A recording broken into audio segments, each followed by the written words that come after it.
All right. Good evening, everyone, and welcome to Sefer Academy, another production of Sefer Academy. Tonight, we will be discussing the House of Esau. It is so good to see all of you joining us here tonight. I can see many of my good friends in the chat. It's just so good to see you all. It's my great joy to be part of this community and to be part of this discussion that we have here on YouTube that allows us to discuss some of the more difficult aspects of Scripture. And tonight we're going to look at one. And there's been one. This particular topic has been kind of gnawing at me for a long time because we see a lot of information going around about Esau and the Edomites and so forth. And there's been a lot of discussion in particular. Hey, Spence's Bridge. Yeah. Hey, guys. Hey, Mark Leonard. Good to see you. I know that country, Spence's Bridge. I've driven through there many times. There's been a lot of discussion recently, and of course, and one of the difficulties we have in this community is that a lot of people publish things, and they have very strident opinions about what they're publishing, right? They're very forceful, very persuasive. And some people like to say that, my opinion, this is my opinion, but it's really not my opinion, it's fact. And there's nothing more to say about it. Anybody who doesn't think so is an idiot. Well, that's pretty forceful presentation. I know sometimes I get carried away too, but the truth is that, we all have our opinions and we try to decide what's going on with Scripture as best we can. And I try to, leave our presentation kind of open-ended so that you guys can take a look and say, well, maybe I agree, maybe I don't agree, or maybe I've got a different idea. Taras Miriam, mój drug, good to see you. Очень приятно. Хорошо вас видеть снова, мой друг. Okay, so anyway, we're going to talk tonight about the House of Esau. Randall, hey, good to see you. And as we enter into this discussion, I have to tell you, I've worked really hard on this presentation, trying to narrow it down so I could get an idea of what was happening. There are a couple of surprises in here. I think you guys are going to be surprised at what we find and what it means. And there's some sources that we have drawn on that are outside of Scripture in terms of the historical record. Shane Stokes, I know you're here tonight. Good to see you, brother. And I just wanted to let you know that some of that has to do with, of course, what we see in the presentation of the Aleph Beit, or how the paleo spread throughout Europe. That is also indicative of some of the things we're going to find tonight as we go into this discussion on the House of Esau. And of course, for those of you who haven't seen it, you want to check out my blog at www.sefer.net, where I discuss the question, did Miriam name her child Esau?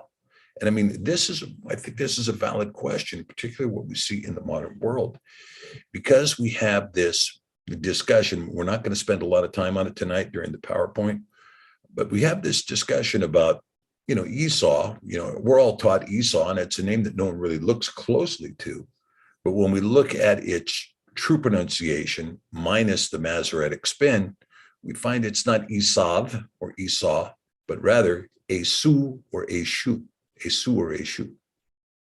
Esu or Eshu. This becomes very interesting given the given name of the Mashiach, as we see this rise of New Testament theology, and in particular, the way Rome applied it. And when we talk about the Roman application, we're living in some very interesting times. And quite frankly, my friends, you guys might know this, but there is a threat on the table right now between Russia and the United States, where Russia has told the United States that we have until tomorrow to answer their demands concerning NATO installations in Eastern Europe. And whereas I don't live in Eastern Europe, but I have spent a lot of time doing ministry there. And, the thing is that if something goes south in Eastern Europe, it could be the beginning of a worldwide conflict. We know that a lot of you who follow me on Facebook know that I posted a little bit of research that shows that blast that happened in the Tonga Islands was not a volcano at all, but rather a nuclear explosion. And initially, I thought it was about 100 megaton, but most of the analysts have said it was a 10 megaton. But 10 megaton is an enormously huge volcanic eruption. I mean, enormously, not volcanic eruption, it'd be a huge volcanic eruption too, but it's an enormously huge nuclear weapon. You know, the top end of the American arsenal is 1 megaton. That's, 1,000 kilotons. The bomb that we used in Hiroshima was 15 kiloton, and only 1% of it detonated. But these is, this 10 megaton, 10,000 kilotons, the equivalent of TNT. And with that going off, there's been a lot of strange things that have happened in the United States. One of the things that hasn't happened in the United States is, of course, logic and reasoning. That hasn't yet happened here, but maybe it will soon. We do see evidence of reasoning emerging with Britain this morning, abandoning all of the mandates. No vaccine passport, no mask mandate, none of the social isolation or the contact tracing. It's all coming to an end. The Czech Republic immediately followed, and rumor has it that Germany is also following.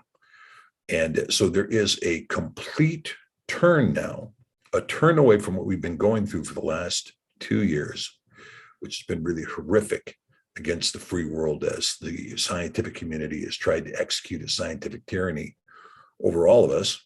And this turn is really good news. This turn is really represents many, many things. And a lot of it is the proof of prayer. Now, other people are saying, well, no, this turn is a turn from using the pandemic scare over to the climate change scare. This may be coming at us to, go, well, the climate's changed. Well, of course it's changed. I mean, we have all these volcanoes going off and then nuclear explosions taking place. You're going to see changes in the climate. In fact, there was a lot of science that came out in the 70s and the 80s looking at the potential of a nuclear war between the US and Russia when the nuclear bombs were much, much smaller, that it would cause what was called a nuclear winter, because so much debris would be in the atmosphere that it would basically block out the sun. Well, we don't know if any of those things are happening now. We do know that there was a lot of material put in the atmosphere from La Palma, a lot of material put in the atmosphere from volcanoes in Indonesia. And so we see some very interesting things happening. Now, they may try to pivot and go to climate change. But the main thing we have to remember is that there's been a long fight for freedom in this world and to try to hold on to the gains made since the Reformation began in the early 1500s. And those gains have to continue. And we see also the waning authority of the Pope, the waning authority of the World Economic Forum, and the complete disparaging attitude towards Klaus Schwab, Bill Gates, and the more unveiling of the information that they have in fact been engaged in attempted genocide and democide against the whole world. It's one thing to talk about it theoretically. It's another thing to find that your name is on the list of those whose population needs to be controlled, right? You take me off that list. Wait a minute, hold up, But at any rate, so when we see these things, so this broadcast tonight is one of where we're gonna take a look at the House of Esau, and we're gonna see this frustration in the House of Esau that kind of permeates everything it does.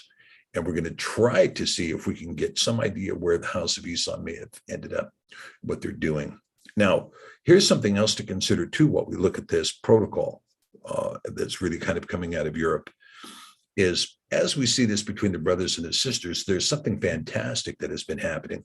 Over the Sefer Shabbat group, Telegram group, there have been many, many groups that have formed out of Telegram. Now, I don't know how this has happened, but somehow we have found an application for Telegram that we didn't have before on Facebook, or maybe Facebook was too confusing or too wide, or you couldn't find it on Instagram, but we found it on Telegram. And this ability to form groups and to form communities and for people to get to know each other and to share, because now we've come to that time where it's very important to be in a community of like-minded individuals around where you live. One of the things that took place in the shopping market world is that these shopping markets, who have been very quick to come down with jab mandates, to come down with mask mandates and other protocol, many of those chain stores lost a lot of employees, and now they're the subject of supply chain shortages that are just huge supply chain shortages. Well, what is that all about? Well, number one, I mean, you can't sit here and declare somebody to be non-essential. And now what's taking place is the small moms and pops that are harvesting, beef, maybe they're harvesting lamb, maybe they're harvesting chickens, maybe they have eggs, maybe they have produce or grains that they sell. They're not selling to the big buyers anymore. They're selling directly to the small corner merchant and avoiding the blockchains. So the blockchains are having supply shortages, whereas other stores are not. In France, there's a very interesting thing that's going on. Macron, who has the political savvy of Marie Antoinette, Macron has come out and said, that he's going to impose this vaccine mandate, and he really intends to irritate, he used different language, the unjabbed.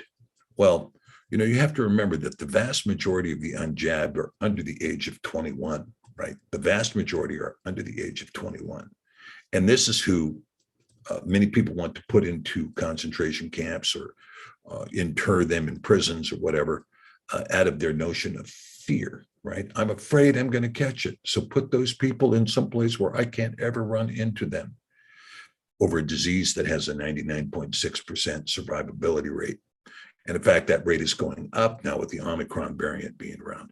So what we see is that in France, these restaurant owners who were having police coming in and arresting people for the failure to show a green passport have now gone private. They're now private clubs. And so they're not a public institution anymore. They're a private club, and you have to be a member to come in. And all of a sudden, that takes the air out of that green pass balloon, and they're able to serve customers again. And you're going to see other workarounds that are taking place around the world where people are just going to simply work around their bans. They're going to work around their prohibitions. And the prohibitions are turning into just an absolute nightmare. For instance, we know in Canada, where the government said, it's more important for us to have food delivered by those who have been jabbed than to have food. Well, okay, 35,000 American truckers can no longer cross the border. And as a consequence, the shelves are emptying throughout Canada. And the truckers in Canada are intending on going on a nationwide strike in 3 days with the intent of maintaining the strike until the mandates are over. That means the shelves are going to get even more bare. But while this happens, we see communities forming among the believers to take care of one another, because Yah's provision for his children is significant. His provision for his children is going to be there. It's going to be there in times of crisis. And so this is why we're really celebrating what's going on at Telegram. We've got a lot of wonderful things happening at Sefer.net. The Millennium Edition has been recently introduced. It's our most beautiful version of the Sefer yet. Very happy with what we've been able to produce. And our printers have done an excellent job with both the paper choice and with their printing technique, so that the book is light, manageable, and beautiful, and much easier to read, by the way, much easier to read. So that, and of course, never forget that the app is available for those of you who cannot afford the Sefer. You can download the 66-book version at no charge through eSword, which is also a no-charge Bible study software. You can get a free 66-book version of the app downloaded on your phone or on your iPhone or on your Droid phone. In addition, those are free. And so we have a lot of resources available to you to make Scripture available to you, in particular the Sefer version of the Scripture. And also, our Hebrew class, I think, is going very, very well. We're studying the Aleph Beit over at Sefer Academy. Now, there's going to be other classes that are going to be coming at Sefer Academy. After we get well into the Aleph Beit, which all the students over there right now are getting straight A's. I mean, it's a wonderful thing because we don't have any grades over there. But right now they're getting straight A's, right? So it's good. So anyway, so yeah, you can, all these tools are available to you. And keep in mind that at Sefer.net, I've got about 360 blogs up there. We also have many of the blogs are accompanied with a video. When I used to look a lot younger, those days when my hair was a lot darker, we got a lot of those videos up, and those videos are available. If your friends are wondering, well, what is this Sefer? Well, you can go right on the website, right on the front page, and we answer the question, what is the Sefer, with a long video that explains it, but it's also broken into a series of short videos so people can get that resource. If you have friends that are Spanish speaking that want the Sefer, but they want it in Espanol, we have the Sefer in Spanish, and we have many blogs up on the Sefer website that are also in Spanish, and several videos that are in Spanish. So that too is available. And there are additional books in the Sefer library that are also in Spanish. So these are the kinds of tools we've made available right now. We continue to work on developing an Italian version of the Sefer, that's coming, and a Pakistani, an Urdu language version of the Sefer, that's also coming. So these things are what's in the hatch right now. And so I'm just very thankful that you guys have joined us today for this production of Sefer Academy and the discussion in the House of Esau. So we'll begin with a little prayer here to make sure we got a little bit of blessing.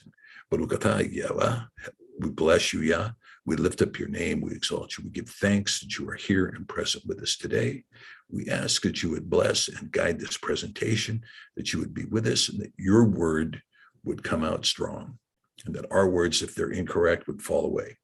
Be with us, O Yah. B'Hashem Yahusha. Amen. Okay, all right. Thanks, friend. Let's get started. Let me see if I can figure out here how to, share the screen. Let's see here. Life's going to get difficult for me here. Just a minute.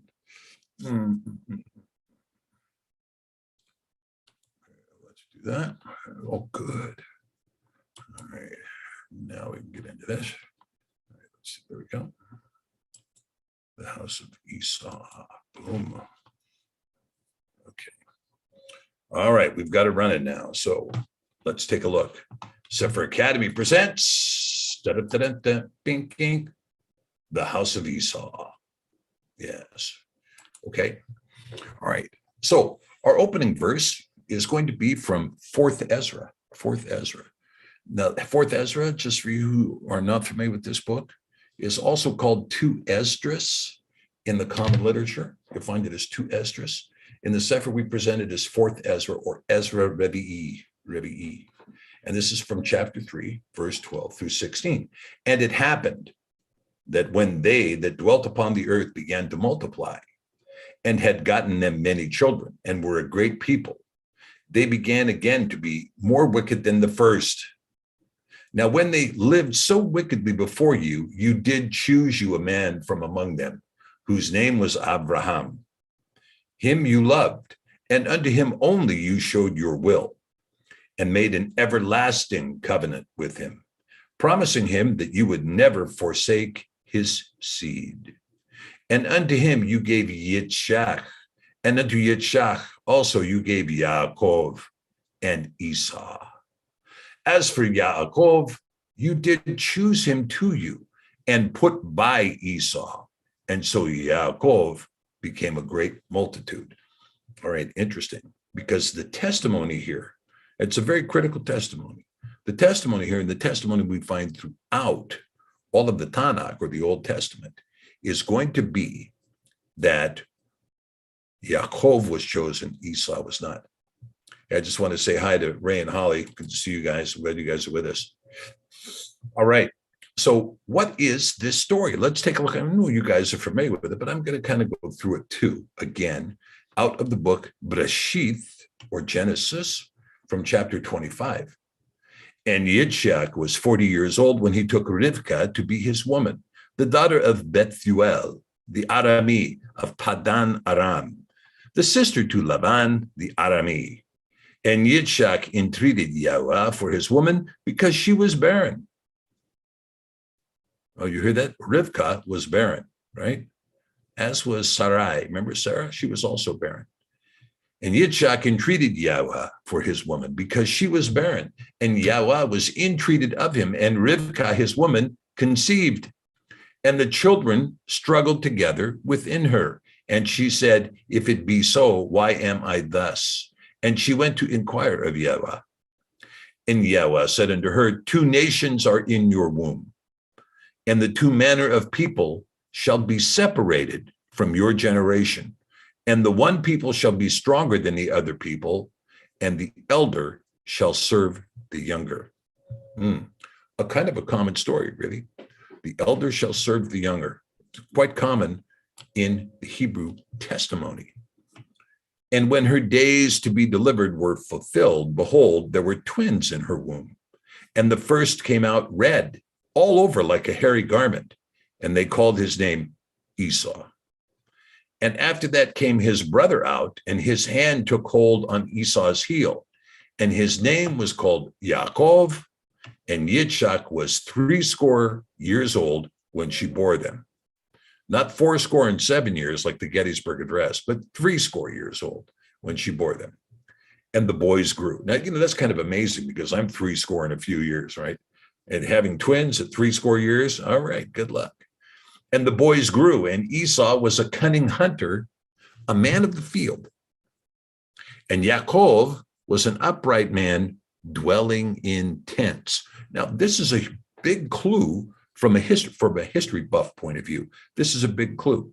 We have one here who is a man of the field, right? A hunter-gatherer, if you will. A hunter-gatherer is Esau. But Yaakov was a man dwelling in tents. So when we look at this group of, who are these people that are of Yaakov? They're going to be tent dwellers primarily. And then what about these who are of Esau? Well, they're going to be primarily hunter-gatherers, right? Hunter-gatherers. And Yitzchak loved Esau because he did eat of his venison. So it makes you wonder, did Yitzchak love Esau or just the food? I mean, it's a question. You've got friends like that, right? They come over because they like the food. But Rivka loved Yaakov. Bereshith 25, 24 through 28. And Yaakov sawed pottage. And Esau came from the field, and he was faint. And Esau said unto Yaakov, feed me, I pray you, with that same red pottage, for I am faint. Therefore was his name called Edom. Oh, well, now here you have a word that constitutes or connotes reasoning, right? Reasoning. Here's our predicate. He comes in and says, give me some of that red pottage, for I am faint. Therefore, his name was called Edom, because he wanted red pottage. His name was called Edom. And Yaakov said, sell me this day your birthright. And Esau said, behold, I'm at the point to die. And what profit shall this birthright do to me? What profit? Said the ignorant one, right? This is a young person who has no concept of reality. He doesn't know what the lack of the birthright will do to him. And so, what will this birthright do for me? Nothing. And Yaakov said, swear 7 oaths to me this day. And he swore unto him, and he sold his birthright unto Yaakov. Under 7 oaths did he sell his birthright unto Yaakov. Then Yaakov gave Esau bread and a pottage of lentils, and he did eat and drink, and rose up and went his way. Thus, as the scripture records, Esau despised his birthright. You see, he had no use for it. Whatever. Get rid of it. Don't need it. And Esau said to Yaakov, feed me, I pray you, with that same red pottage, for I am faint. Therefore was his name called Edom. Now we're going to look at this phrase in the Hebrew here, just for, not to start getting into a laborious study of Hebrew, but for purposes of seeing a couple of things that have to do with the word Edom. Okay, so here you have Vayemer Esau el Yaakov had iseni na min ha'adom ki ayef anki al ken karashamo Edom. Okay, karashamo, then his name shall be called Edom, right? But you see here, let me see if I can get up my beautiful annotation screen that you guys love so much. Hey, don't do that. Don't do it, Steve. Don't. Okay, well, here, we got to animate a little bit. Okay, a little annotation. But look right here. Okay, so boom. We have here Ha-Adom, and then we have here Ha'adom, twice in a row, huh? Twice in a row. And then down here, we're going to have some different version of Adom. So what you see is this. Look, over here, you see the little dot right there, right? You see that little dot right there? The holum. There's the holum there. So the holum is telling you, gee, there's an O in here. When we get here, we have the same space filled with a vav with the holum over it. Basically the same thing. Only we have a vav in here just to kind of make it a little bit more emphasis. But in all three cases, it's pronounced Edom. Edom. Okay, so that's interesting. And so, and so when you look at this thing from its bare view, just a bare view, right? He says he's coming there, feed me. He's saying here, look, Esau says to Yaakov, feed me with the red, right? Feed me with the red. And he says what? He says, because I am faint, right? And this is why they called him red. I mean, you could say red, but we don't say red because guess what? Somebody put a capital letter on that. There's no cap. Do you see a cap? Let me ask you guys something. Do you see a capital letter right there? There's no such thing as a capital letter in the Hebrew. You got your Sophit or your final letters, but there's no capital letter. So somebody's going to capitalize that because they say, well, that's a name. This over here means red. This means red. Give me the red. Feed me the red. Oh, okay. I guess that's what it means. Feed me the red. And that's why they call me red. That's why they call me red. Oh, no. This one here is a proper noun. Put a capital E on it. This one over here just means red, right? Yeah. Okay. Well, this is the kind of logic you see with interpreters or translators. They decide, that's probably a proper noun. Capitalize it. All right. So let's take a look at some of these words here and let's see what we have. Because we're going to see this configuration here of Aleph, Dalet, Mem, Sofit. You see? Aleph, Dalet, Mem, Sofit. Okay, so Edom, or the Edomites. Edom, it's Aleph, Dalet, Mem, Sofit. Okay, well, how about Adom? Now that means rosy or red. What's that? Oh, that's Aleph, Dalet, Mem, Sofit.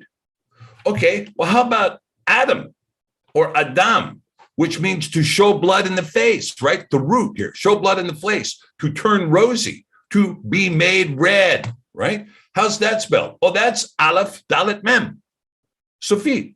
And then how about Adam? Aleph, Dalet, Mem, Sofit. That's a human being. That's the guy that was created in the garden, right? Which means what? Mankind, right? Right?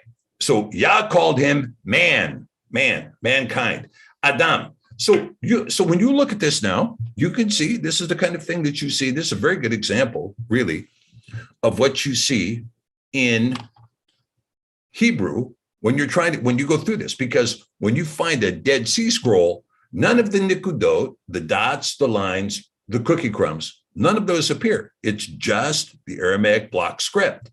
So this Edom would look exactly the same as Adom, would look exactly the same as Adam, which would look exactly the same as Adam, right? And we're supposed to tell the difference that this one is Edom, but that one there means Adam, the guy in the garden, right? This one means Edom, the Edomites, but this one down here means Adam, mankind, right? And we're getting that because the Masoretes tell us that there is a difference between these words. And they distinguish these differences by putting in different nikudot, depending on the word. So here, you can see this sere, and you can see the holum. Then here you have the chametz and the holum. And here you have the chametz and the patach. And then here you have the chametz and the patach. Why? Because 119 and 120 basically the same, but slightly different in terms of how they're going to be handled. Okay. So I just find it interesting when you talk about Edom, Adom, and Adam. When you start talking about the red heifer, what's the word there? You would expect that the word for red heifer would be Adom, right? Means rosy or red. but actually the word is Adamah. All right, well, Adamah, what does this mean? Well, if you're talking about the Holy Land, you might say to yourself, Eretz Kodesh, right? The Holy Earth or the Holy Land. But that's not the reference in Hebrew. When you talk about the Holy Land in Hebrew, it's Adamah Kodesh. Adamah Kodesh, right? Adamah. And so when you look at the red heifer, the word used there is Adamah, which really doesn't mean red heifer at all. It means a heifer from the land. A heifer from the land, right?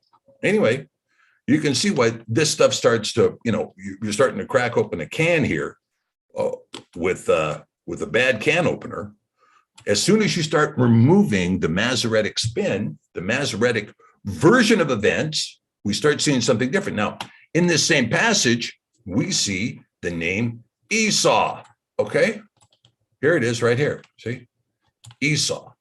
Now, when we look at this word Esau, we see something interesting here because, again, you're going to have some kind of pronunciation going on here. You're going to have a pronunciation. You see, now look, you see right there, we have the chametz. So what you're seeing is this is going to be a sa v. They want to put a v on this vav, but the v didn't appear in the vav until the 9th century AD. Before that, it was u. So if you remove this chametz here, and you say we're not going to do that, now you have Esu.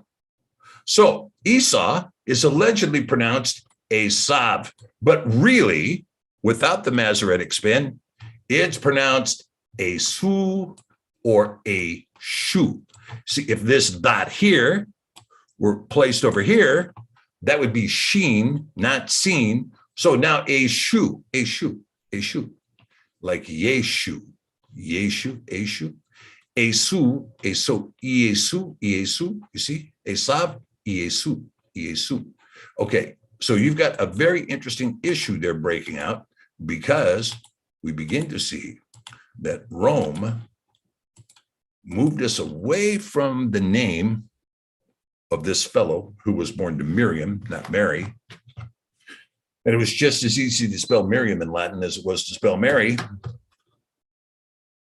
But they moved away from this name Miriam, that Miriam had given her son, which was Yahusha, named after the great Messiah of the chosen people coming out of the wilderness in the 40 years of the Exodus, who led the 12 tribes over the Yarden into the Adamah Kodesh.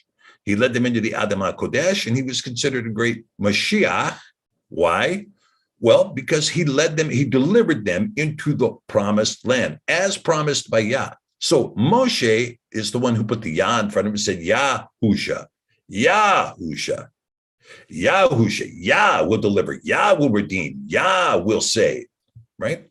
And this was his name. And the son of Miriam was not named after Yeshua, the feminine adjective, but rather was named after Yahusha, the famous Mashiach who had led the whole of the house of Israel into the covenant, into the realization of the covenant given by Yahweh. Okay? So we see here that this, and I'm not necessarily going to refer to Esau as from here on out as Esu, but I think that is the better pronunciation. All right, let's keep going. Okay, so Esu was 40 years old when he took to be his woman, Yehudit, the daughter of Be'eri, the Hittite. What? He married a Hittite? Oh, yeah. And Basmat, the daughter of Elon, the Hittite. Okay, well, this was a grief of mine unto both Yitzchak and Rivka. You see this? This was a grief of mine because if you recall, Abraham went out of his way to tell Yitzchak, don't you dare marry one of these Hittite women, but instead you go up and see, go up and see my family and get a wife from them. Don't marry one of these, right? Very important to Abraham. And so it was also important to Yitzchak and Rivka, or Isaac and Rebekah, for those of you who like the English. Yitzchak and Rivka, it was very important to them that he marry somebody of their same tribe. But he didn't, they marry a Hebrew, right? A bear from a bear. But he didn't do that. No. He went out and he married a Hittite. Hittite. Two of them. He married two women who were Hittites. Hittite, right? So it is that Esau betrayed his bloodline. This is before Yitzhak is going to be, that Yitzhak is going to be, otherwise deceived by Yaakov pretending to be Esau so that Esau could get the blessing, or that Yaakov could get the blessing that was belonging to Esau. This is before that happened. So you have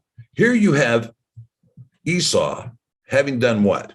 You have Esau having sold his birthright, which is the covenant that was given to Abraham, right? When you talk about the birthright in First Chronicles, it describes it. It says, the covenant given to Abraham became an oath unto Yitzhak, which became a law, or chok, a law unto Yaakov, which became an everlasting covenant unto Yasharel.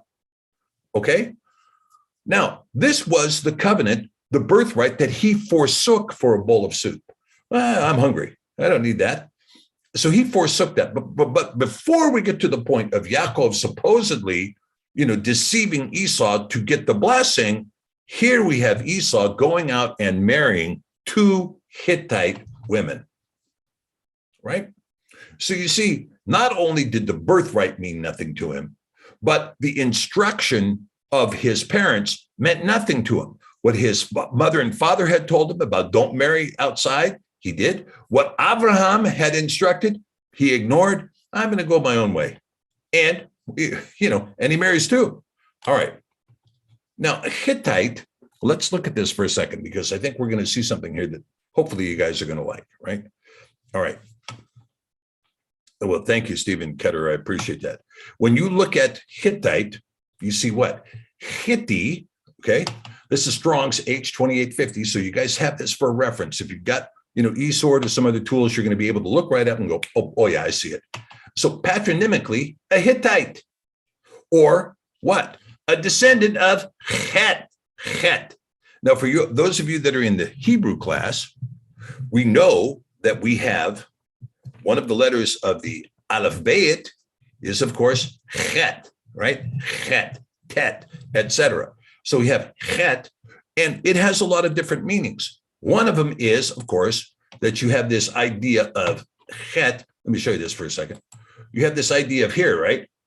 Het, like this, right? And so this kind of represents the tent. And in the tent, there's no window or nor door open.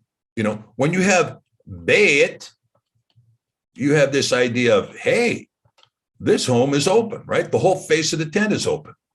When you have the idea of hey, which is behold, right? You have this idea of here's the tent, right? And guess what? There's a little window open here. So you can look out and see. You can look out the window and behold, right? But when you talk about het, oh no, tent's closed. You guys remember the song, What Goes On Behind Closed Doors, right? Well, here it is, behind closed doors of the tent, what goes on behind there? But het, which is a form of sin, right? Het. All right, so the Hittite is a descendant from Het. All right, well, let's look. So this tells us right here, Hittite, you might say to yourself, well, I don't believe you, Steve, that's really the case. Well, here it is. It's telling you right here. What? Excuse me. Hold on. Let's go back. What? Yeah, here we go. So you see right here, Strong's tells us, well, look, Hittite comes from H2845. Oh, okay. All right. Thanks for telling us that. So let's go to 2845 and see what we got. Well, Het meaning terror. Het, an aboriginal Canaanite, or Heth. And that is from 2865. All right, well, let's go to 2865. You're going to keep dragging us around the block here. Chata, right? It's a primitive root meaning to prostrate, hence to break down either by violence or figuratively by confusion and fear, to abolish, to be made afraid, right? To cause to dismay, to scare, or to terrify. So het means what? Terrorism, right? Terror, right? Okay, all right. Now, look at this verse. This is Breshith, Genesis 10, 15 through 20. This is going to be revealing. because, I've completely forgotten about this, but here it is. And Canaan, you recall Canaan, he was the one that got cursed coming out of the boat. And Canaan begat Sidon, his firstborn, and Het. Okay. Well, Sidon, I remember that name. Sidon, that's one of those two ports in Lebanon, right? You had Sur and you had Sidon. And those two ports were the only two ports on the coast because Israel didn't have a port, unless you count Akko.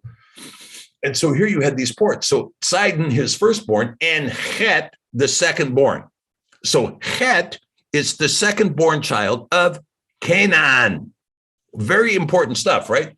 And the Yevusi, and the Amori, and the Girgashi, and the Chivi, and the Arki, and the Sini, and the Arvadi, and the Zemari, and the Hamati, and afterward were the families of the Canaanim spread abroad. These were all the families that came out of those two, right? And the border of the Canaanim was from Sidon, as you come to Gerar, unto Gaza, and as you go unto Sedom, and Amorah, and Admah, and Zebim, even unto Lisha. These are the sons of Ham, after their families, after their tongues, in their countries, and in their nations. Okay, so these guys up here, all the rest of these, the Yebusi, the Amori, the Girgashi, the Chibi, the Arki, the Sini, all of these are the sons of Ham.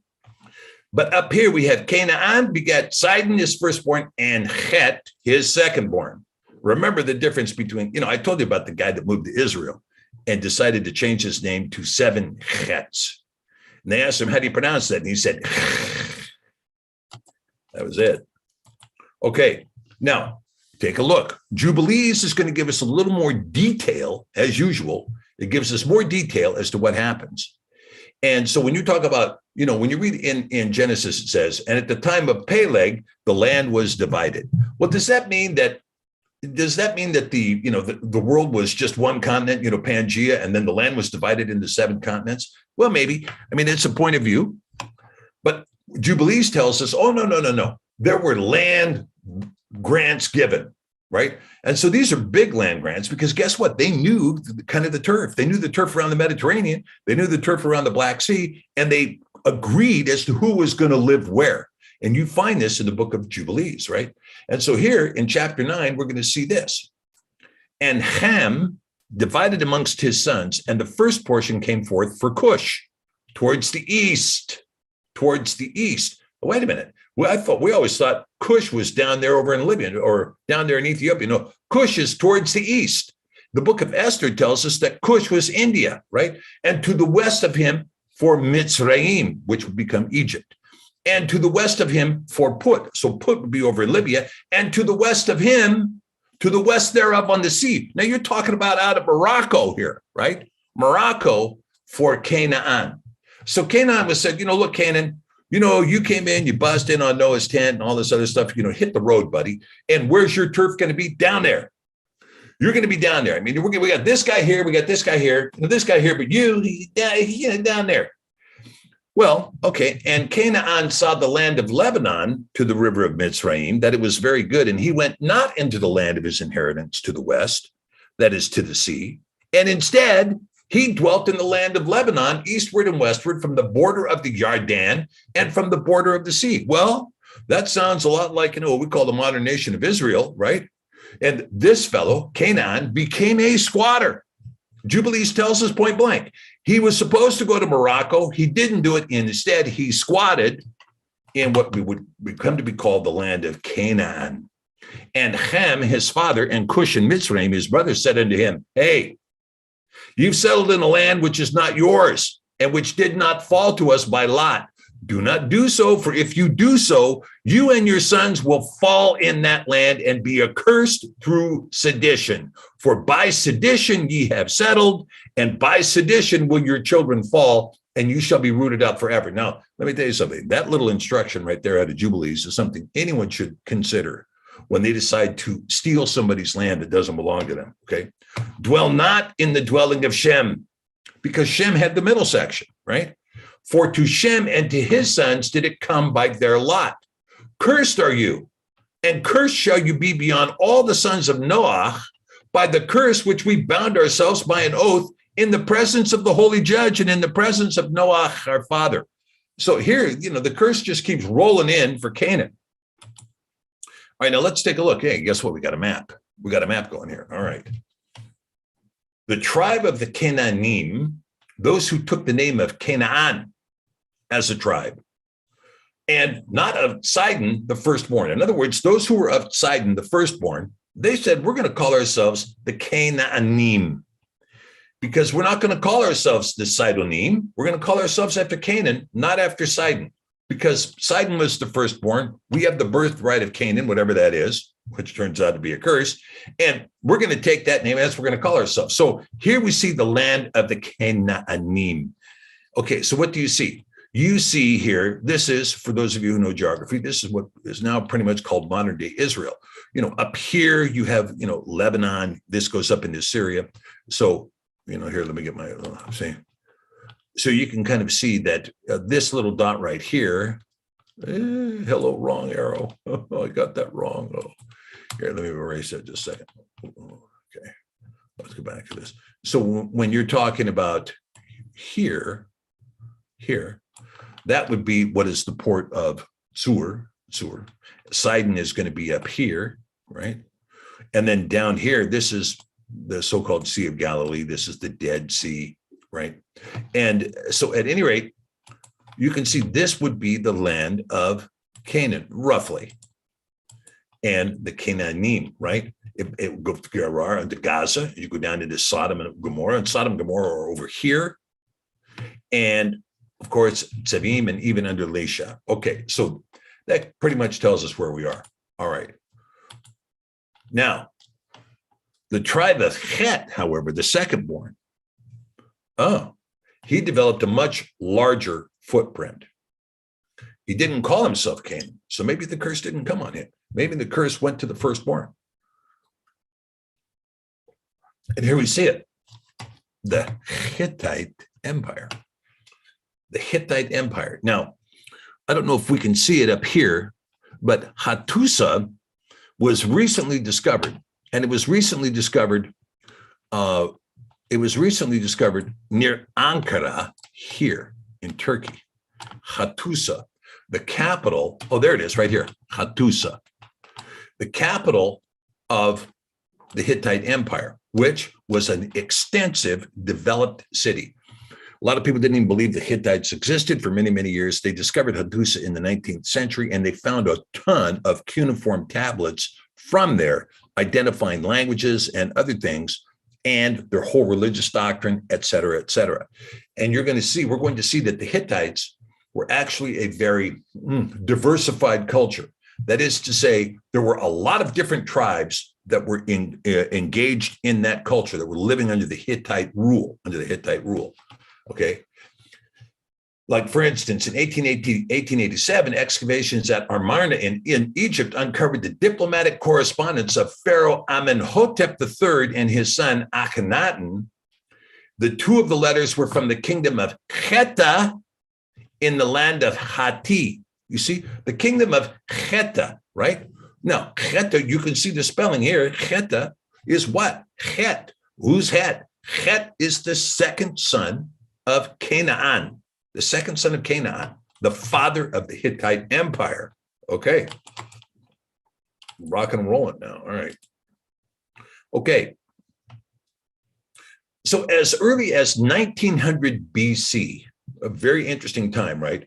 The tribe of Het, the son of Canaan, began to settle in what is now Turkey. By the 16th century BC, they were powerful enough to invade Babylon. Of course, Babylon wasn't that powerful. Babylon didn't get powerful until the 6th and 7th century BC, right? They might continue to expand until they were on a similar level with Egypt and Assyria. All right, now Assyria at this time was not really dominant at this point. You got to remember, it was the Hittites primarily to the north, and then it was the Mitzrayim in Egypt to the south, right? And in between was this land of Canaan. Relations with Egypt were particularly volatile and included the famous Battle of Kadesh and the eventual signing of the world's oldest peace treaty. The Hittite capital, Hattusa, was discovered in the 19th century and has been excavated, revealing a language, and a formidable and religious empire. Now, that's from the Biblical Archaeological Society. I got the URL right there. So it appears that Hattusa was invaded and burned in the early 12th century, but this was after the city had largely been abandoned. Abandoned? What is this? Okay, well, if you go back and you look at the timeline, you'll see that that's right around the time of this 7-year incredible famine that happened in Mitzrayim, right? During the time of Joseph. And was there a claim made by Egypt over the land of the Hittites? Well, I think there was. Take a look at what we see in Breshith, chapter 41, verses 56 through 57. And the famine was all over the face of the earth, and Yosef opened all the storehouses and sold unto the Mitzrayim. And the famine waxed sore in the land of Mitzrayim, and all countries came into Mitzrayim to El Yosef for to buy grain, because that the famine was so sore in all the lands. And we know that Yosef traded the grain first for their money, then for their land, and then for them. They became slaves to Egypt. But the Egyptian empire was accomplished by Yosef and his practice of capitalism, right? It was by Yosef and his practice of capitalism. Now, let's talk about this a little bit so we can kind of get kind of a bare bones idea about Yosef and him being a capitalist. You know, capital, we define capital as that surplus which comes into a person that is above and beyond what they need to eat and survive, right? In other words, what's above your bare existence is capital. And that capital, when it is amassed and then put to good use, can develop a return. And so in Yosef's case, you had Pharaoh who didn't see any of this. He had a dream. Hey, I saw some fat cattle, then I saw some thin cattle. What do you think about that? Well, there's going to be 7 years of plenty, and then there's going to be 7 years of famine. Oh, boom. Why didn't I think of that? Well, you didn't. Okay, so now what? Well, why don't you take over? Okay, well, in the 7 years of plenty, we're going to build these massive, massive storehouses, and we're going to store grain, because you can store wheat for up to 10 years, right? You guys know that. As long as the wheat is in its original condition, you can store it up for 10 years. So we're going to store the grain. We're going to store up 7 years of grain. Just keep putting it in there, keep putting it. Now, I imagine they probably had, granaries that were year 1, year 2, year 3, year 4. So that by the time you get to year 6 and year 7, that's going to take you out another 10 years, right? Beyond the 14 years of plenty and famine. And so with that, he's amassed capital because they have all of this plenty that people are not eating. He put it aside and stored it. And then when the time comes that all of a sudden they hit critical need, guess who had capital that he was able to use to pick up things for pennies on the dollar? And he did pick up things for pennies on the dollar. Well, it wasn't pennies on the dollar. It was life-sustaining grain, which he had thought to maintain that the others did not think to maintain. And as a result, the Hittites, we have the testimony that Yaakov, living in the land of Canaan, came down to Egypt twice to get grain. I mean, that's going to be told to us in chapter 42 and 43 in detail. They came down twice to get grain because they were starving to death in the land of Canaan. Well, what about the Hittites? Same thing. They came down, and pretty soon it was like, oh, we're not going to make it here. This is a 7-year famine. We're not going to make it. And Joseph said to them, well, we still have grain, but it's going to cost you. And so the Egyptian empire goes from being this thing cloistered around the Nile River to expanding out all over Africa and all through the Levant, including all of Turkey. You don't see this in the history books because half the time these historians don't know what they're talking about. But at any rate, you see that this is what takes place with the Hittites. All right. Now, what happens after that is we're going to see a dispersion of the Hittites. We're going to see a dispersion from this country. Why? Because it's not sustaining. And so because there's famine, because there's heat waves, because it's not sustaining, they have to start moving. Now, there's other reasons why they're going to move too, but we're just going to take the 18th century migration. So here you see the 18th century migration. And what you see is coming out of Hattusa, coming out of the center of the capital, we see a group of people here moving out to what would become Troy. And we also see a group of people who actually migrated all the way through here. They migrated all the way through this area here and down into here, right? These were all Hittites migrating into this area. And remember that these Hittites were not necessarily just the tribe of Het, but also the tribe of Lydians, right? Which are from the son Lud, the son of Shem. There were also the tribe of Nahor, which was the brother of Abraham and his 12 sons. They were all part of the Hittite Empire, and they came into this migration as well. Now, the ones that migrated down here, they would form the city of Athens, okay? These guys up here would form the city of Troy. All right, now, you can see in this map, you're going to see a couple of things. And this is a record that is sustained by the historians, which is that Zerach, who was the son of Judah, one of the 12 sons of Yasharel, Zerach, he had these children.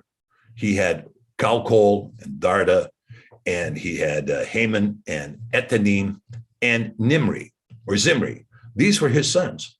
Okay, well, Darda, these guys left as soon as all of the families of Yasharel had migrated into Goshen. The very next generation, I mean, Zerach was there with his kids, and those boys, most of them migrated out in that generation. So Darda went up here into Western Turkey to form the city of Troy. So he was a leader who was leading his tribe up to this area, formed the city of Troy, into which the Hittites migrated. His brother, Calcol, is the one who went up and formed the city of Athens in Greece, into which Hittites and Yavanim and other sons of Japhet or Japheth also immigrated and moved in and formed this city called Athens. What you don't see on this map, which I didn't have time to put in here, is that during the time of the Exodus, Shimon would leave from here. And Shimon, by the way, if you read in the text, in the biblical text, you'll see that Shimon also married Hittite women. Shimon married Hittite women. And when he did, he took his Hittite wives and his kids, and they left, not all of them, but a vast majority of the tribe of Shimon left the Exodus of Moshe, and they went here. And they would become what you would call the Sepharad. Because remember that Shimon's land grant, a lot of people say, oh, here was Shimon's land grant right here, the Negev. No, that's not right. Shimon's land grant was actually more like this, right? Because Shimon's firstborn son is Yemen, or Yamin, right? Yamin, which is, down here. So you see that he was in the Sepharad, the south. He was in the south. Now, when you talk about the Sepharad, the Sephardim, except that remember that a lot of times the pay is not pronounced fa, but pa. Sephardim, Sparda, Spardim, Sparda, you see? And so what we see is the house of Shimon would end up forming Sparta. And they were known for what? Their violence. They were known for their violence. And he had married Hittite wives who were known for being terrorists, right? So here, this is what you see is going on, right? Now, later on, you're going to see this migration out of this Hittite area continue. Why? Well, for one, I'm not going to get ahead of myself, right? Okay, so here it is right here. The dispersion of the Hittites is in accord with the great famine of Egypt that started it and the rise of the Egyptian empire, followed by what? The violence of the Assyrian empire. Now, the Assyrian empire would come up and would rise up, and the Assyrians would be where? Here. The Assyrian empire was like here, okay? And the Assyrians were bad news. I mean, bad news. The Assyrians, to give you an example, they were the first ones to develop the compound bow. And the firepower of the Assyrian bow was only surpassed in World War I. That was the first time that we had firepower that exceeded the firepower of the compound bow. And the Assyrians, of course, were the ones that mastered the art of riding on a horse, turning backwards and firing from the bow. In addition to that, they practiced extreme violence when they captured their enemy. They like to do things like skin human beings alive. That was one of their favorite sports. So people didn't like to go to Assyria, especially Jonah. He didn't want to go there. But you see, when the Assyrians began to rise up as a physical power, the idea of the Hittites projecting power and authority into this region was just waning, right?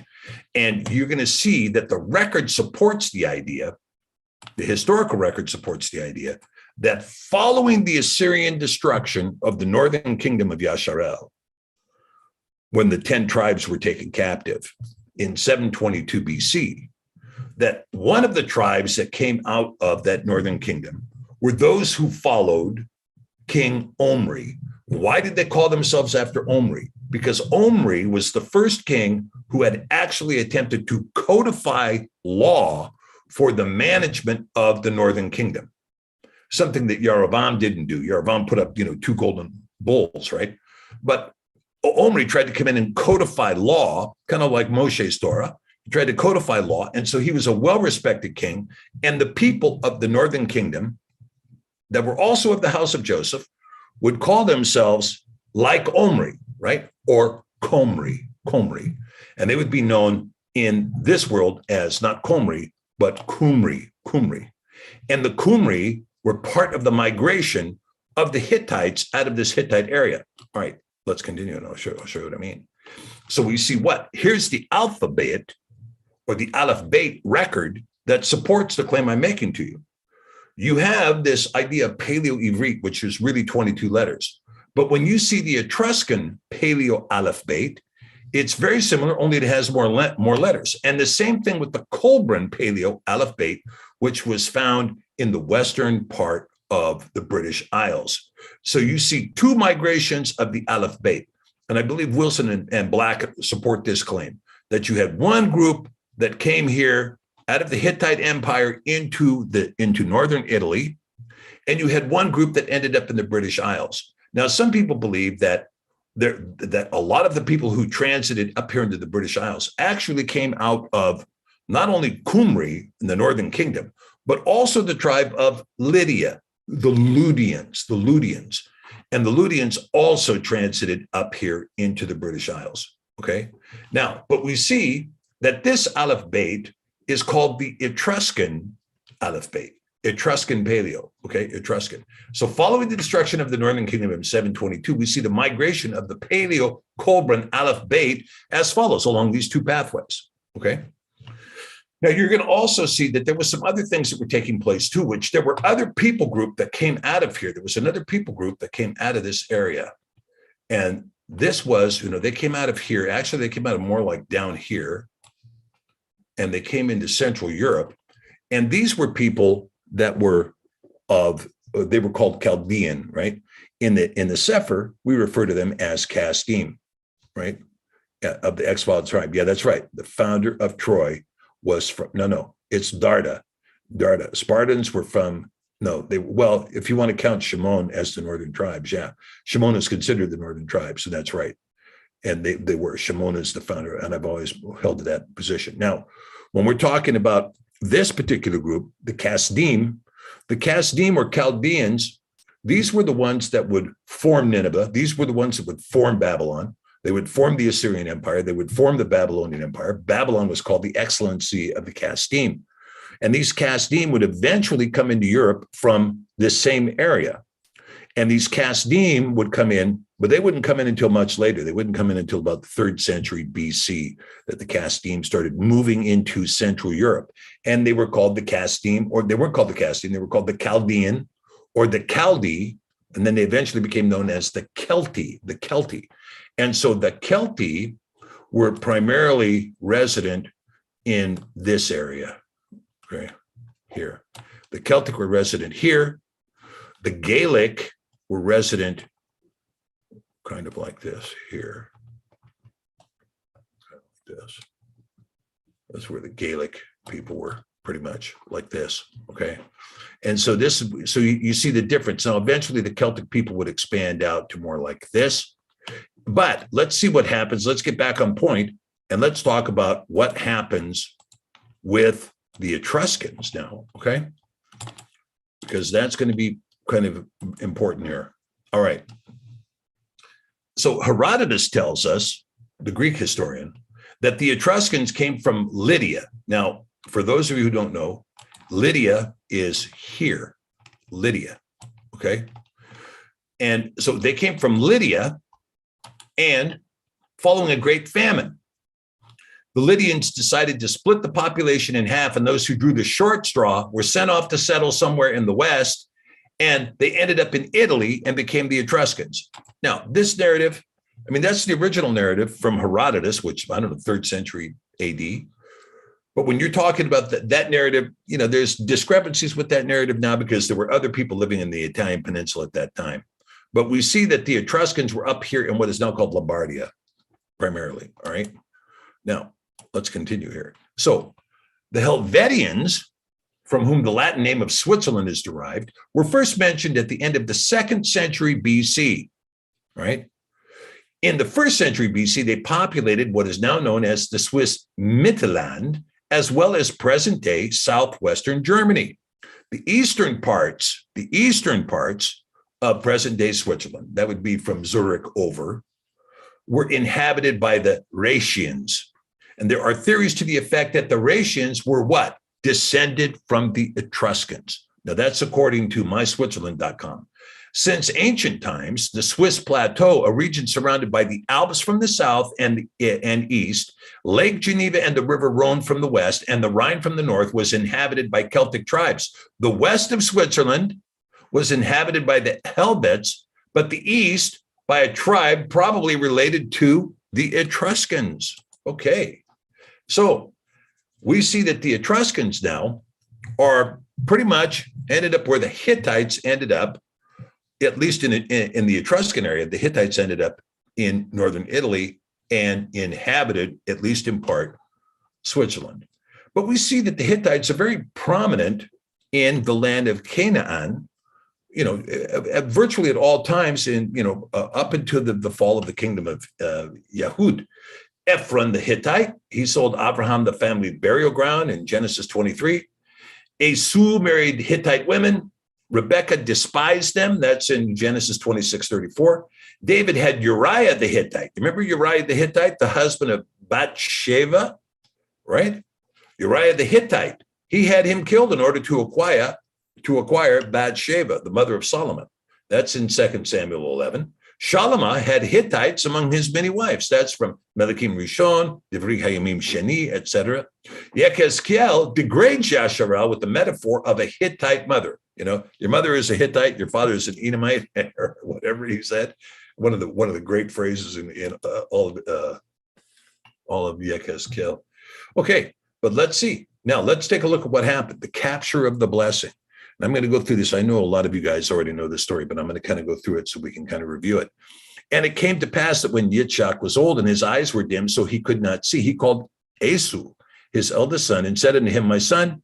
And he said unto him, behold, here I am. And he said, behold, now I am old and know not the day of my death. Now, therefore, take, I pray you, your weapons, your quiver and your bow, and go get some venison, right? I mean, there's lots of things I like about you, Esau, but, you know, the venison is like right at the top of the list. Go get some of that, will you? And make me some savory meat, such as I love, and bring it to me that I may eat, that my soul may bless you before I die.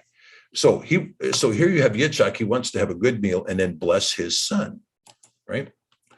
And Rivkah spoke unto Yaakov, her son, and said, behold, I heard your father speak unto Esau, your brother, saying, bring me venison and make me savory meat that I may eat and bless you before Yahweh, before my death. Now, therefore, my son, obey my voice according to that which I command you. Go right now to the flock and fetch me from thence 2 good kids of the goats, and I will make them savory meat for your father, such as he loves. And you shall bring it to your father that he may eat, that he may bless you before his death. Well, interesting. I mean, you know, so, you know, she's counting on the fact that Yitzchak cannot tell the difference between, you know, goat meat and deer meat. Now, I suppose with enough A1, you know, you might not notice. Okay, so we're going to kind of move through this story a little bit. And Yaakov said to Rivkah, his mother, behold, Esau, my brother, is a hairy man, and I'm a smooth man. My father perchance will feel me, and I shall seem to him as a deceiver, and I shall bring a curse upon me and not a blessing. And his mother said unto him, upon me be your curse, my son. And of course, it did come upon her, right? Only obey my voice and go fetch me them. And he went and fetched and brought them to his mother, and his mother made savory meat, such as his father loved. And then Rivkah took a goodly raiment of her eldest son Esau, which was with her in the house, and put them on Yaakov, her younger son. They kind of smelled like Esau, right? They didn't have any deodorant in those days, so, after a while, the skins are going to take on an odor, and she put at the skins of the kids of the goats upon his hands. Here, let's take some of this skin, and we'll just put this on here, put these gloves on right here, right? And upon the smooth the neck, and back here, we'll just put this kind of stuff, we'll just lay it in there, right? And she gave the savory meat and the bread, which she had prepared, into the hand of her son Yaakov. All right. And Yaakov went near unto Yitzchak, his father, and he felt him, and he said, the voice is Yaakov's voice, but the hands are the hands of Esau. And he discerned him not, because his hands were hairy as his brother Esau's hands. So he blessed him. And he said, are you my very son Esau? And he said, I am. And he said, bring it near to me, and I will eat of my son's venison, that my soul may bless you. And he brought it near to him, and he did eat, and he brought him wine, and he drank. Now, maybe he brought him carbonated wine, so he couldn't taste the difference between the venison and the goat meat. Anyway, and his father Yitzchak said unto him, come near now, and kiss me, my son. And he came near and kissed him, and he smelled the smell of his raiment. See, he smelled the smell of his raiment. Smells like Esau. And he blessed him and said, see, the smell of my son is as the smell of a field which Yahweh has blessed. Therefore, Elohim gives you of the dew of heaven and the fatness of the earth and plenty of grain and wine. Let people serve you and nations bow down to you. Be prevalent over your brethren, and let your mother's sons bow down to you. Cursed be everyone that curses you, and blessed be he that blesses you.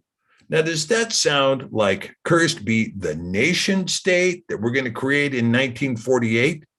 Or is that cursed be everyone that curses Yaakov, who is the seed of Yaakov, is the firstborn of Yahweh? And blessed be he that blesses you. All right, now for some of you that want to do your own kind of, maybe you want to do a video on this or something. We got a couple of things going here. I mean, you have that Yitzchak is deceived by the hair on the hands and the smell of the garment, right? I don't know exactly what that means, but there may be something in that. All right. And when Esau heard the words of his father, now Esau finds out, right? Esau comes in and says, well, I'm here for the blessing. Here's the meat. Here's the venison. What are you talking about? I already had the venison. I already gave the, what? You gave the blessing? Yeah, I already gave the blessing. I already ate the venison. And when Esau heard the words of his father, he cried with a great and exceeding bitter cry. And he said unto his father, well, bless me, even me also, my father. And he said, your brother came with subtlety and has taken away your blessing. And he said, is not he rightly named Yaakov? For he has supplanted me these 2 times. Now, wait a minute. Hold on here. Just a minute. Wait just a second here, Esau. He supplanted me these 2 times. He took away my birthright? No, you sold him your birthright on 7 oaths. He didn't take it away. You sold it. And behold, now he has taken away my blessing, which you gave away by marrying Hittite women. And he said, have you not reserved a blessing for me? Well, I got 50 cents. And he says to him, and Yitzchak answered and said unto Esau, behold, I have made him your prevalent over you, and all his brethren have I given to him for servants, and with grain and wine I have sustained him. In other words, what he's telling Esau is, I gave him everything. And what shall I do now unto you, my son?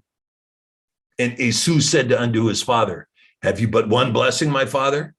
Bless me, even me also, O my father. And Esau lifted up his voice and wept. Now, only now, when he sees what has happened, when he sees the consequence of foregoing his birthright, does he weep, right? It's like there's a saying, you can avoid reality. You just can't avoid the consequences of avoiding reality, right? And Yitzchak, his father, answered and said unto him, behold, your dwelling shall be the fatness of the earth. Get out there and roam.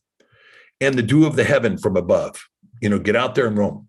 You're going to be a hunter-gatherer. And fortunately, the earth has got a lot of stuff, so you're going to be okay. And by your sword you shall live and shall serve your brother. Boom. So a warrior class is born. By your sword you shall live and shall serve your brother. And it shall come to pass when you shall have dominion, then shall you break his yoke from off your neck. Then shall you break his yoke. Now we'll see that Esau, does obtain dominion in his lifetime, because of course Yaakov has to go off and he gets what? He gets his own fraudulent contract handed to him by Laban. Oh yeah, hang around for 7 years, you can marry my daughter. Okay, great. Not that one. I was going to marry the other one. Well, that's not the way we do it around here. You want her, hang out for another 7, right? What goes around comes around, I think. Now, these are the generations of Esau or Esau, who is Edom. Who is Edom, right? Tells you point blank. Esau took his women of the daughters of Canaan, Ada, the daughter of Elon the Hittite, and Oholibamah, the daughter of Anah, the daughter of Zivon the Hivi, and Basmat, Yishmael's daughter, sister of Neviot. Now, here we go. He's got 3 wives now, 2 of which are Hittites, one of whom is Ishmaelim, right? A daughter of Ishmael, a direct daughter of Ishmael. And Ada born Esau Eliphaz, and Basmat bore Reuel, and Oholibamah bore Yeish, and Ya'alam, and Korach. And these are the sons of Esau or Esau, which were born unto him in the land of Canaan. So these are his sons, okay? These are his sons.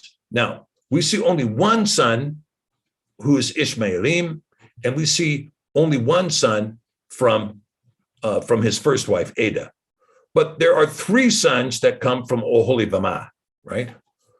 All right. Now, so you know that these kids now are essentially Hittites. They're Hittites, and they're living in a Hittite world.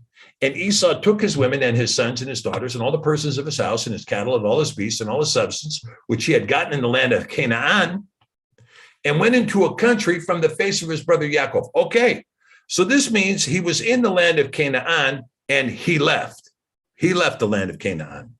For their riches were more than they might dwell together, and the land wherein they were strangers could not bear them because of their cattle. They had too many beasts, right? And I suspect the word there might be behemoth. They had too many animals. Cattle ranchers can't be in the same place with sheep farmers, and on it goes. Anyway, they had too much. They had too much between the 2 of them. They had too many sheep and they had too many cattle for the land to handle it. Thus dwelt Esau at Mount Seir. And Esau is Edom. This is from Bereshit. You don't have to go to Obadiah to see that Esau is Edom, right? Esau is Edom. Okay. Now, all right, so now the question comes, where is Mount Seir? Well, let's look. All right, now here we go. A little bit of Hebrew stuff. We can have a little bit of fun with this. And we'll start by taking a look at the word. So here we have Sin, Ayin, Yod, Resh, right? We have Sin, Ayin, Yod, Resh. Now, with that, you can see that we've got some different nikudot here than we do with the nikudot down here, even though the words are spelled exactly the same. This one is Sin, Ayin, Yod, Resh. This one is Sin, Ayin, Yod, Resh. And this one says that the word is formed like 8163. Well, here's 8163, 8165 here. And Strong's is going to tell us, well, the word's formed just like 8163, which is right here. Boom, boom. All right. So Sair up here means what? It means rough, i.e., a mountain of Idumea or Judea, and its aboriginal occupants. Its aboriginal occupants. Now, it's very interesting because the aboriginal occupants there were called Horim. And when you look that up in Strong's, it tells you they were troglodytes, right? Troglodytes. I mean, that's great, right? Who are the people living there? Troglodytes. Okay, good. Well, we're going to go there. But when we look at Sair here, same word, same pronunciation. Well, a little bit different. This is actually Sair as compared to Sair. This means what? Shaggy as a noun. A he-goat. By analogy, a fawn, a devil, a goat, a hairy goat, a hairy kid, a satyr, right? Hey, all right. So we got something going on here that's going to give us an indication of what mountain we're talking about.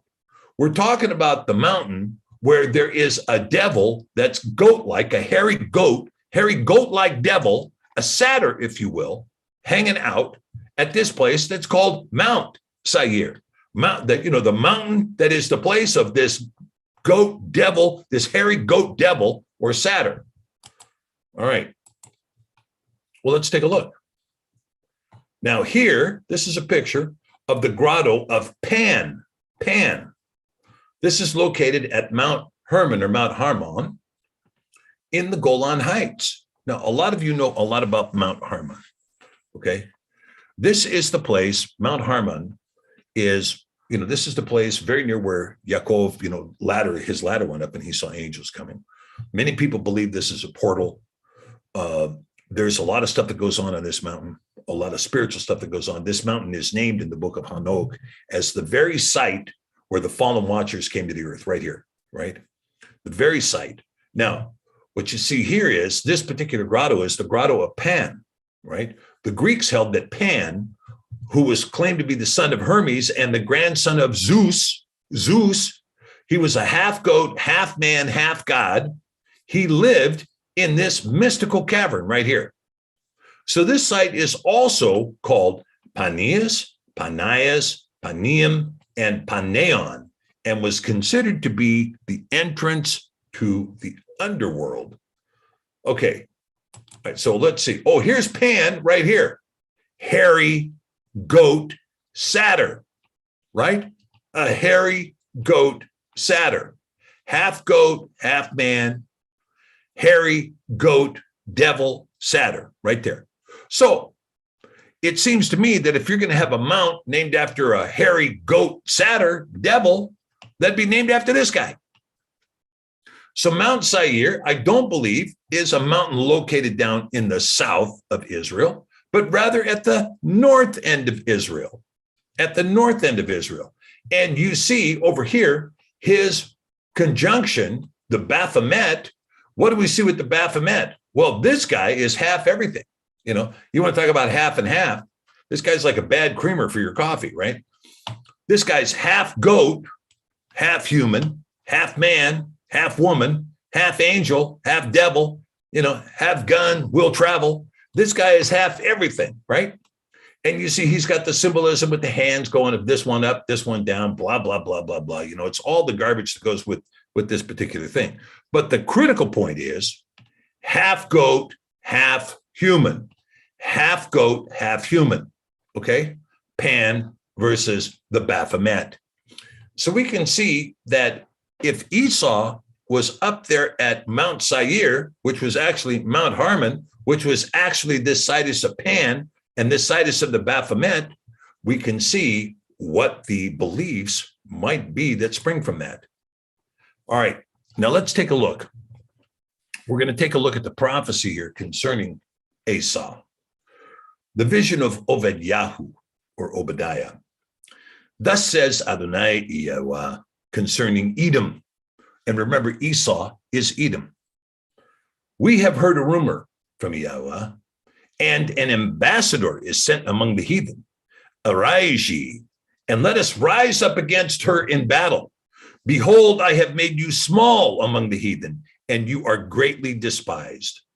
The pride of your heart has deceived you, you that dwell in the clefts of the rock, whose habitation is high, that says in his heart, who shall bring me down to the ground? Though you exalt yourself as the eagle, and though you set your nest among the stars, thence will I bring you down, says Yahweh.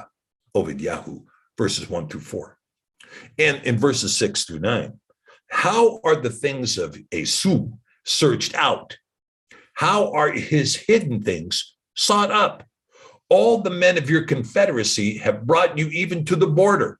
The men that were at peace with you have deceived you and prevailed against you. They that eat your bread have laid a wound under you. There is no understanding in him. Shall I not in that day, says Yahweh, even destroy the wise men out of Edom, and understanding out of the mount of Esau? And your mighty men, O Taman, shall be dismayed, to the end that every one of the mount of Esau may be cut off by slaughter. For your violence against your brother Yaakov, shame shall cover you, and you shall be cut off forever. Now, we're going to talk about this a little bit on this particular verse, because it's very important for us to understand that when we talk about, you have this replacement theology that exists both in Christianity and in Judaism. And so in Christianity, you have the Christian church saying, well, we're Israel.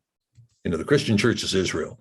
And we've supplanted the physical Israel with the spiritual Israel, because we hold a certain belief. Therefore, we are the spiritual Israel, end of discussion. And then you have in Judaism, the Jews say, well, all of the 10 tribes disappeared. They can never be found again. And so whatever is left of the house of Yaakov is us. That's it. We're all that's left. We're the only thing that can be traced. And we're of the house of Yaakov. And so any of the prophecies that go to Yaakov shall be cursed, and those who curse Yaakov shall be cursed, those who bless Yaakov shall be blessed, that applies to us, the house of Judah, and to no one else. Well, that's all replacement theology, because now we know with the unveiling of the name of Yahweh that we have found the tribes. Many of the tribes are resident in North America and South America. They're resident throughout the South Pacific and throughout Central Asia and Southern Asia. In fact, they're resident all over the world. We see the tribes dispersed all through Europe. We see the tribes dispersed all through Asia, dispersed into Africa. So every continent on Earth, save maybe Antarctica, has got members of the house of Yasharel there. And yet those who come into the house of Yasharel, both from a physical point of view, that is to say, you're related to the tribes, or those who come in spiritually now to the house of Yasharel, right? Who have come under the name of Yaakov, or come under the name of Yahweh, pardon me. Guess what? Esau has come after you with violence. They're coming after us right now. They want to put us in internment camps or quarantine camps or concentration camps, or ban us from the public square, ban us from being able to eat, ban us from being able to buy or sell. And, when you talk about these people who are coming out and saying, I guess a recent poll showed that half of the Democrat Party wants to imprison the unjabbed in the United States. About half the party wants to do that. Well, most of the unjabbed in this country are children. So they're going to put all these children in prison because they're so afraid of a virus that has a 99.6% survival rate, right? Well, it's ridiculous, but you can see that they execute violence against Yaakov. They've, this organization, some group, I forget who it is, in the federal government is now amassing a list of those who sought a religious exemption from a death jab being mandated by a group of criminals that call themselves the government. They're putting together a list of those people. Get me their names. I want the names of everybody who said they're part of the house of Yaakov, because we're going to do violence to them. We're going to do violence to them. Well, for your violence against your brother Yaakov, shame shall cover you, whether you like it or not. Shame shall cover you, and you shall be cut off for a few days. No, for 90 days. No, you shall be cut off forever. But upon Mount Zion shall be deliverance, bingo. And there shall be holiness, and the house of Yaakov shall possess at their possessions. And the house of Yaakov shall be a fire, and the house of Yosef a flame, and the house of Esau stubble. And they shall kindle in them and devour them, and there shall not be any remaining of the house of Esau, for Yahweh has spoken it. Amen and hallelujah. Okay, brothers and sisters, there we go. I managed to get through that presentation. Hey, remarkable. All right, remarkable. All right, well, great. Well, since that's the case, we've got a few minutes here. Now we can take a few questions. I know sometimes I keep going and get going, and then the next thing you know, you guys have got questions that have gone by the wayside. Okay, so Grotto of Pan is one of the 5 fallen ones of Hanok. Yeah, Pan, one of the 5 fallen ones of Hanok. Yes. Now Caroline McGreal asks CERN. She wants her little teaching on CERN. CERN is this ridiculous protocol that these so-called scientists have built in the middle of Europe, trying to open up something between the dimensions to allow for, satanic forces to cross the threshold down under the earth. Maybe they have succeeded. And I think they have, quite frankly, because guess what? Satan seems to be on the earth right now, directing the authorities and telling them how to kill mankind and to replace mankind, and to say, for instance, Elon Musk came out and said the other day, we're going to replace 120 million jobs with AI and artificial intelligence. 120 million jobs. Are you one of those? Oh, I don't want to be one of those. Too late. You've already been replaced, right? And so here you go. And what is the consideration? We're doing this for your convenience? No, I don't think so. But the fact that the powers that be have listened to Elon Musk, tell them, you don't need human beings anymore. We're going to replace them with robots. Well, guess what, Elon? You better do it pretty quickly, because right now there's an employee shortage all over the world. And it's, I got to tell you, man, I was having such a blast listening to the employee shortage. These places that have come down with the jab mandate, the snake bite mandate, like particularly the governments. No one can work in government without the snake bite. Okay, well, guess what? How's your court system working? Oh, we only have 25% of the staff and half of them are sick all the time. Oh, you mean you can't get your backload taken care of? You mean you're overwhelmed? You mean your court is slowed down to no functionality whatsoever? Gee, I'm just heartbroken to hear that. Or how about the guys that fired all of the snowplow drivers and then they get record snow? Well, maybe it won't snow this winter. Well, maybe it will. Now what? I don't know. We've got a multi-billion-dollar highway and only one lane's open. And the only reason it's open is because people have driven over the snow, because we sure don't have anybody out there to plow it. Oh, okay. And how are your airports functioning? Well, we're going to open up. We want to open up this new technology. We want to make sure that the Cinco Gaia is functioning. Everybody ready? Everybody ready to click the switch? Well, wait a minute. Our Boeing 777s, the most advanced plane in the world, can't land if you got that stuff running. You can't? No, we can't land. Well, we're moving forward with it anyway, because this technology is important, because otherwise we can't get our robots in here to take everybody's job. Oh, okay.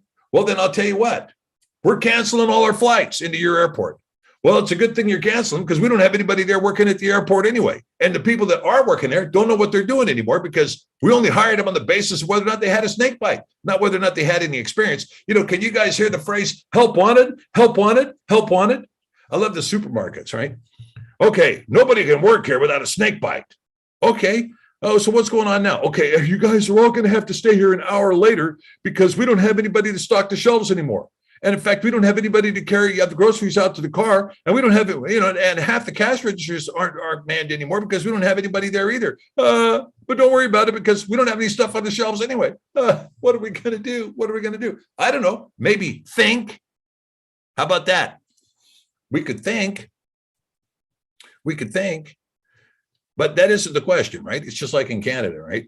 It's more important to have food brought in by people who have had the snake bite than it is to have food. That's the government logic. Good thinking. Trust the science on that one. And not only trust the science here, trust the logic. That's our next phrase for you. Trust the logic. It works, right? Okay, let's see here. All right. Okay. So how do I feel about searching the Hebrew codes? And is there any apps or programs you can share? There were a couple of guys, Jonathan, that did really good work. And I'm sorry to hear that Jonathan Wright is not available anymore online because he was doing great work, and it was great Hebrew work and great code teaching. And of course, Chris Ray is also doing great code teaching, and Scott Bunnell also does great code teaching. There are software. I don't do that stuff. You're going to have to contact those guys because I don't do code search, but there are guys that do that, right? Okay.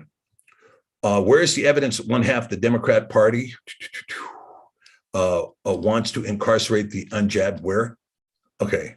Well, I'll tell you, Lawyer Lib, that information was shared with me this morning, and it was a headline. I'll have to dig it up for you, but it was a headline that has come out. They have taken a recent poll of the Democrat Party, and half the party wants to incarcerate the unjabbed. So, I'll get you that information, though, and maybe I can get it for you and post it online or something, or I'll post it in a blog. I'll see if I can find that for you. Okay. So let's see. Clearly, no one wants to be known as Dr. P. Can you not respect it? Yeah. Hey, there you go. Thanks. And I do appreciate that, because I do appreciate just people calling me Stephen. But if you feel like calling me Dr. P, you can. Look, I'm just a guy, right? And you guys have got to remember that, I'm a guy that came out of the pit, that Yah pulled out of the pit to do this work, right? And and I'm thankful that he did. I'm thankful. I came out of a very difficult milieu here in Alaska. It's a very difficult place to live. And he called me out of that. And he said, I want you to do this work. Okay, great. But, if you guys know me, you can call me Stephen. And even if you don't know me, you can call me that, or you can call me brother. If you want to call me Dr. P and you feel comfortable with that, that's fine. But, just don't call me late for breakfast. Okay. All right. And so let's see. In the book of Jasher, after Sarah's death, Abraham marries Canaanite women. Do you know why? Yeah. And I'll tell you, when you talk about that, now this is a really good question. You have to remember that there's a couple of extra scriptural books too, like the Testimony of Abraham, that talks about him having, all of these wives and all of these kids. The only one that didn't have a kid was Sarah, right?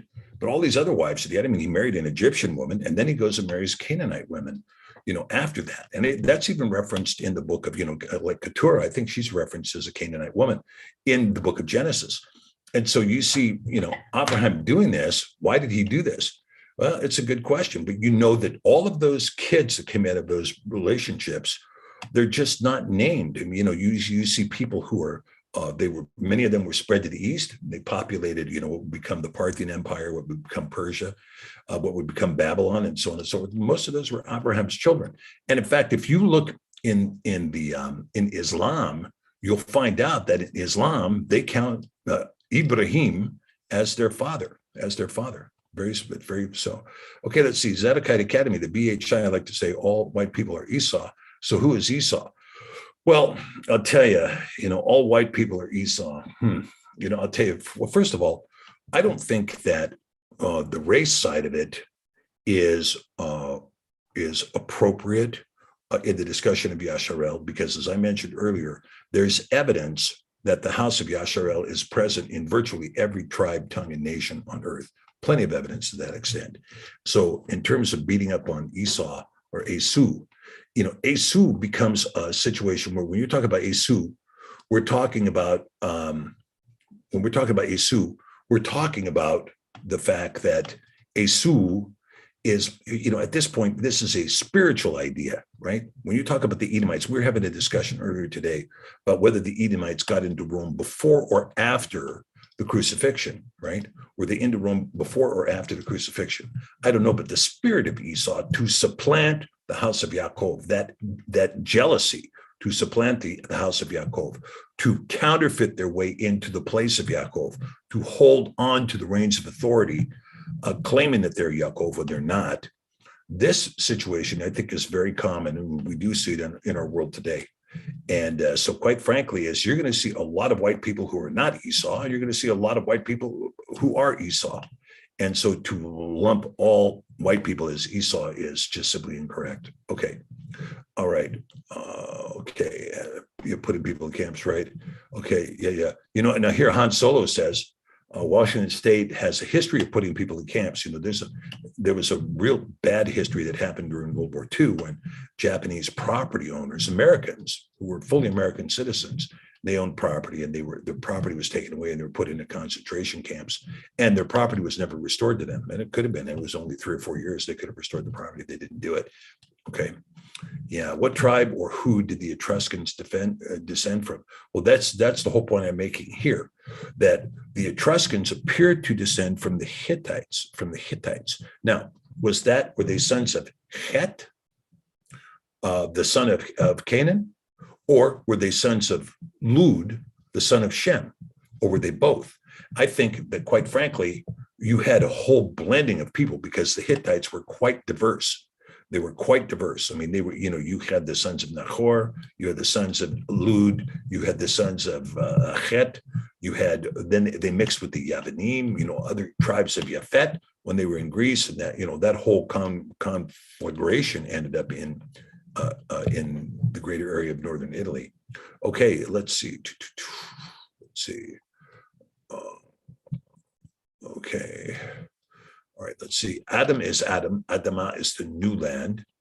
Yahushua HaMashiach, and us inside. Yeah, Adam. Yeah. Well, we talked about Adam during this presentation, Adam, and you can see this Aleph Dalet Mem Safid is present in all of this discussion. I mean, you can't get around it, right? All right. Let's see here. What are my thoughts on the study of investigating Babylon, Sean Griffin? I haven't seen that study. I'd like to, because I'm sure it'll be well worth our time to do so. All right. So with that, I think okay. Should we as Yasharel warn our government about what will happen to them if they do us harm? No. The scriptures warn. It's not for us to come out and warn the government. It's, this is, the scriptures warn. And, and the fact is that they have a duty to read the scriptures. And when they don't read the scriptures, well, then guess what? History befalls them. They should know who they are and what they're doing. And they should know that up front, because when they don't know and when they don't look, then guess what? They walk right into a snare, right? And this is what the Proverbs say. They will become a snare to you. Your own words will become a trap to you. You'll fall into your own pit, the hole you dig. And of course, this is where we are right now. We're in a situation where we have dug a hole through this demonization of Russia that is now, portending very ill things for the United States. So let's just pray that we have a little bit of clarity at the federal level that is going to walk away from World War III. Otherwise, pride precedeth the fall, right? And believe me, if we start World War III, the fall will be coming, and it will be coming in a large way.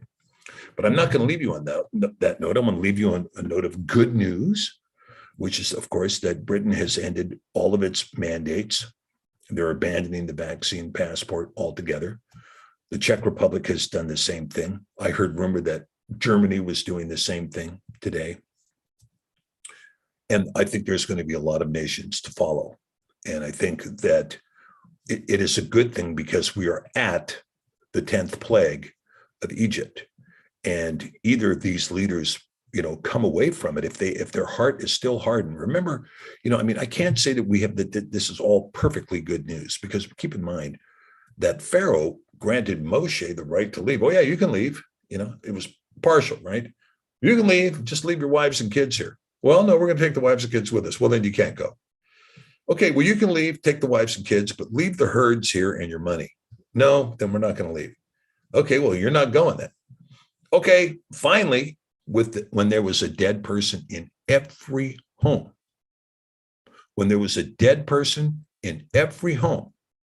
did they finally relent and say, yeah, you can leave? Now, hopefully, The world leaders will hear this plea, and they'll hear the cry of Yasharel, of Yaakov, saying, let my people go that we may go and worship Yahweh. Hopefully they'll hear that cry, they'll hear that plea, and they'll let us go. Hopefully that will happen. So we're going to see what's going to happen from here, because the hand of Yah is on this world right now. And Yah has heard the cries of his children. He's heard the cries of his children. He has heard the cries of his children. And Yahweh does just exactly what he says he will do. Let us not forget that. So brothers and sisters, I want to thank you for being with us today in our presentation on the House of Esau, the House of Esau. And I hope that provokes thought. And remember that, my opinions are my opinions, your opinions are your opinions, and reasonable minds can disagree. And the point of our study is to allow you to take a look at the concepts and say, I agree with that, I disagree with this, I like this idea, I'm going to pursue it more and get an answer to a question that's burning in my heart. And hopefully we can do that. And maybe next week I'll have a smaller topic, which would be easier on me to be able to present. Okay. All right. So thank you so much, guys. Don't forget, if you want the Yahusha t-shirt, contact Jeremiah at yahusha.apparel907@gmail.com. yahusha.apparel907@gmail.com. Come and visit us at sepher.net, CEPHER.net. Check out the blogs, check out the videos, check out the resources. Don't forget to, if you want to study the Hebrew with us, Sefer Academy. It's not too late to join. If you get in late, you can always go back to the archives and see the previous teaching. You can always, you can download the PowerPoints. All the materials are there for your convenience so that you can learn. And it's a low pressure environment. It's a low pressure environment. Okay. And so that's sepheracademy.net, CEPHER academy.net. For any questions you have for me, don't hesitate to write me at stephen@sepher.net. Okay, you can write me at stephen@sepher.net. Okay, all right. So I want to thank you guys, and thank you for being with us. And we will see you again next week. Okay, all right. Baruch atah Adonai Yahweh Sebaot El Kadosh Echad Yashareh. Amen.